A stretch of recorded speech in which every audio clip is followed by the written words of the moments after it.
నమస్తే, welcome to iNews. పశ్చిమ Asia రణరంగంలో ఇప్పుడు మరో ప్రకంపన మొదలైంది. ఇరాన్ సుప్రీం లీడర్ అయతుల్లా ఖమేనీని అంతమొదించిన అమెరికా ఇప్పుడు ఆయన వారసుడు ముస్తాబాపై కన్నేసింది. అమెరికా విధిస్తున్న కఠిన నిబంధనలకు ఇరాన్ తలవంచకపోతే ముస్తాబాను కూడా హతమార్చేందుకు డొనాల్డ్ ట్రంప్ సిద్ధమవుతున్నట్లుగా అంతర్జాతీయ media the Wall Street Journal bomb పేల్చింది. అణు కార్యక్రమాలను వదులుకుంటారా లేక ప్రాణాలు కోల్పోతారా అన్నట్లుగా ట్రంప్ హెచ్చరికలు జారీ చేస్తున్నారు. ఈ హై టెన్షన్ వెనుక ఉన్న పూర్తి వివరాలు ఇప్పుడు చూద్దాం. ఇరాన్ కొత్త సుప్రీం లీడర్ ముజఫ్తాకు చావు నోటీసులు అందుతున్నాయా? అగ్రరాజ్య అధినేత డొనాల్డ్ ట్రంప్ వేస్తున్న స్కెచ్ చూస్తుంటే అది నిజమేననిపిస్తోంది. ఫిబ్రవరి 28న జరిగిన మెరుపుదాడిలో అయతుల్లా అలీ ఖమేనీని మట్టుబెట్టిన అమెరికా, ఇజ్రాయెల్ దళాలు ఇప్పుడు అదే తరహా ఆపరేషన్ను ముజఫ్తాపై ప్రయోగించేందుకు సిద్ధమయ్యాయి. ది వాల్ స్ట్రీట్ జర్నల్ కథనం ప్రకారం ఇరాన్ తన అణు ఆయుధాల కార్యక్రమాన్ని తక్షణమే పూర్తిగా వదిలిపెట్టాలని అమెరికా డిమాండ్ చేస్తుంది.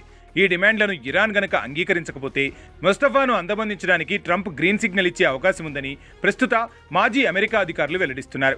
ఖమేనీ మరణం తర్వాత పాలనా అనుభవం లేకపోయినా కేవలం ఇస్లామిక్ రెవల్యూషనరీ గార్డ్ కోర్స్ ఐఆర్జీసీతో ఉన్న సన్నిహిత సంబంధాల వల్ల ముస్తఫా పగ్గాలు చేపట్టారు. అయితే ఈ వారసత్వ నియామకాన్ని ట్రంప్ మొదటి నుంచి తప్పుపడుతూనే ఉన్నారు. ఇది ఒక పెద్ద తప్పిదమని అభివర్ణించిన ట్రంప్ ఆయన ఎక్కువ కాలం ఆ పదవిలో కొనసాగలేరని సందేహం వ్యక్తం చేయడం ఇప్పుడు చర్చనీయాంశంగా మారింది. ఒక ఇంటర్వ్యూలో మాట్లాడుతూ కొత్త లీడర్ ప్రశాంతంగా జీవించగలడని తనకు అనిపించడం లేదని ట్రంప్ చేసిన వ్యాఖ్యలు నేరుగా డెత్ వార్నింగ్ లాగే అనిపిస్తున్నాయి.